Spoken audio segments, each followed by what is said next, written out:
மன ஆறுதல் தந்திடுமாறு முகம் தருவாய் பக்தருக்கு 100 வரும். கோதையர் இருவர் மலை மேலிருக்க திருமுருகனும் எழிலாய் கொலுவிருக்க அருள் தரும் நவகிரகம் உன்னை துதிக்க சரவணனின் காட்சி சென்னிமலையில்.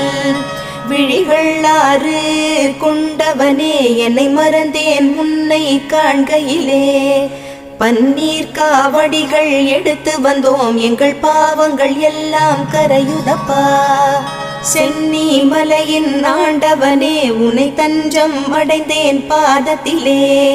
வேலும் மயிலும் துணை வந்திடுமே சிவபாலனின் அருளும் உடன் வருமே. குருவாய் வருவாய் கருணை பொழிவாய் முகமாறும் ஜொலித்திட நீ வருவாய். அபயம் தரும் கந்தனின் 6 முகம் பரிவாய் வருமே அருள் தந்தி